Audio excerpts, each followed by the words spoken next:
We have Chris here, and you are making something very creative, but it's a tradition, you said. Yeah, well, with it's a traditional Italian dish. It's called, it's chicken al mattone, or translates to chicken under a brick. Sounds better the Italian way. Yeah, right, yeah.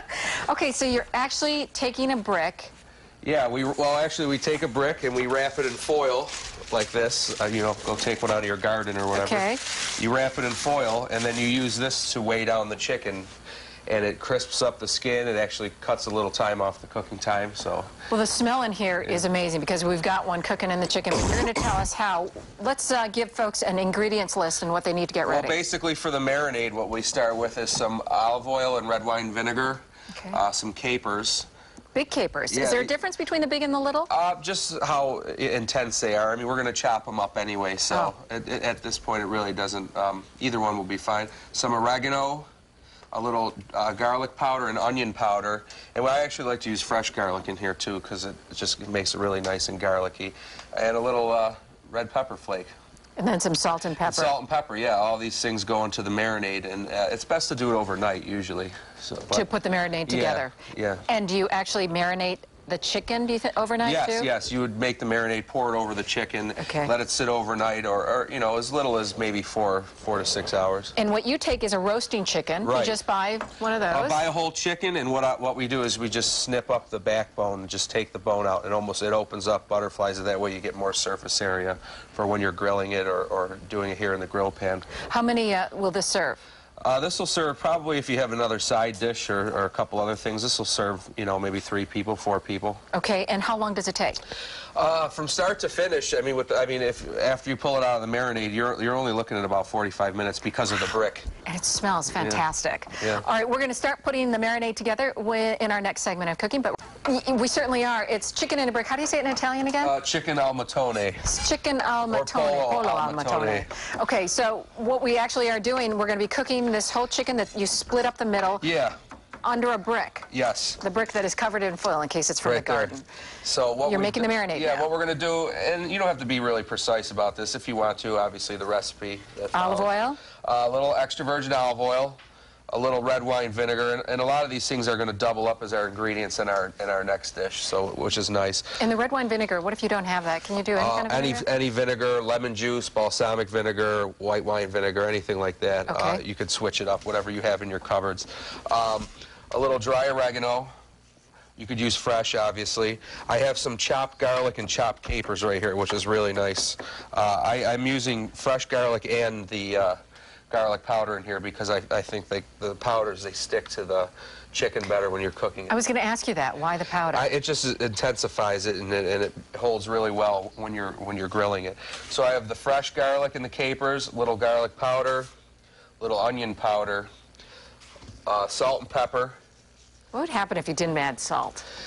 It would actually, I mean, salt is a very important seasoning. To bring out the flavor. To bring out the flavor, but since the capers are pretty salty and briny, if you're looking to cut back on the sodium, use something like capers or something. I mean, that'll substitute.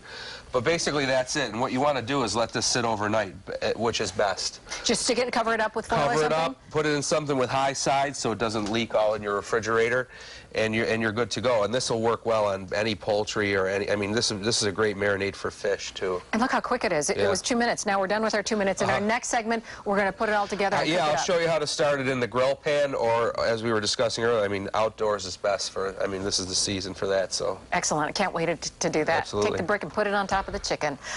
With that, we're going to send it back to Allie with Chris from Joe's Deli, and we are making a great chicken under a brick dish. Yes. All right. So here's what we have. We've had it marinating, like I said, preferably overnight. What we're going to do, or if you're at home and using your charcoal grill or gas grill, you would preheat it to, you know, medium high. In this case, we're going to use a grill pan, which is just as good, or a cast iron skillet would work great too. What we're going to do is go skin side down in our hot pan. And so you just take everything that you marinated with. And it's basically now face down. Now what we're going to do is keep this on pretty high heat because we want to get it really nice and crispy. Okay. And here's where your brick would come in. You're going to take your brick and weigh it down, and now what's going to happen is it's going to really press the skin against there, and I mean, basically turn it as crispy as can be. What if you took the skin off just for fat's sake, and just put the marinade on the regular, you know, on the chicken meat, would you get the same kind of flavor, and would it go in? It would actually, it would be just as flavorful. I would still use the brick, because what you're going to do is now be pressing the actual chicken breast or the chicken meat against the pan, and that actually might start to get crispy and nice too. So you would just have to make sure it doesn't dry out, you know. And how do you do that? Keep a good close eye on it. So what we're going to do, we have it here. It's going to be nice and high, and what I want to do is go, you know, a minute or two, and then I'll turn it, like I'll show you that. But basically, when you're cooking like this, the less you mess with it, the better. As if you're searing a piece of meat or searing like a piece of fish or anything. Don't put it in the pan and keep turning it around and flipping it. You want to let it sit, and that's what's going to help it caramelize and become very, very Do you pour nice. any of the leftover stuff on top? You know, I actually am. That's a good point. What I'm going to do is, after I flip it and put it skin side up, I'm going to pour the rest of the marinade on it, and I'm going to put a little bit of fresh parsley on as well. I don't want to put that on now because I don't want it to burn. Okay. So what I'm going to do is just turn it like this. Now you're going to get bits and pieces of your marinade and the capers and garlic. Now, why did you shift it like that? Just out of habit. Anytime I'm grilling something, I always try and put the grill marks in there, even though that doesn't matter. It's just habit, something I've been doing for years. And with a grill, though, you may lose some of the marinade. Yeah, that's why I actually put the garlic powder and the onion powder in there too, because you know that's going to adhere to the chicken very well. Now, a lot of times and a lot of recipes don't call for fresh and the powder. Right. That's just something I do just so you could really reinforce what you're putting on. Exactly. And what another good point is if you do make your marinade on the side and then pour it over the chicken, what I like to do with anything that's like marinated, or I reserve a little of the marinade that hasn't touched any of the chicken or whatever meat you're marinating, and I'll use that as like a sauce at the end. You know, you could you reinforce what you put on it. Sometimes if you don't especially if you don't marinate overnight, that way you have it on the side and people can dip into it. Or I love the fact that you did it right on the chicken. It saves me a dish and time. Absolutely. And so, how long, if you're cooking this at home, how long do you keep it on there? You're talking 45 minutes. Well, in the pan, I would let it go a little longer. But what we're going to do is finish it in the oven. Okay. Maybe even a half an hour. I mean, you're looking for a temperature of 165 degrees. So, you were talking about, you actually make this at Joe's Deli. Yeah, well, what we do is for catering. We have a lot of outdoor catering events, especially in the summer, and we have a large charcoal grill that we like to use. So we like to do this, or as I've done before on the show, the beer can chicken. That was delicious. Anything, you know, anything with a brick or a beer can, I suppose. You know what I mean? I'm all for that as well. Yeah. Okay, we have about 40 seconds left, 50 seconds left. So what I'm going to do is I have a little fresh parsley. You could, I'm just putting that on just to, you know, for flavor. But what we're going to do is get it into the oven, the top oven we have in here. So we're going to put it in there, and I would say maybe set your timer for about a half an hour. Okay. Do you need a thermometer for this type of thing, chicken? You could, but I just go by touch. If you put a little slit in by the thigh and the leg and the juice runs clear, or if it just comes right off the bone, you're good to go. Oh, that means it's done when the juice runs clear? Yep.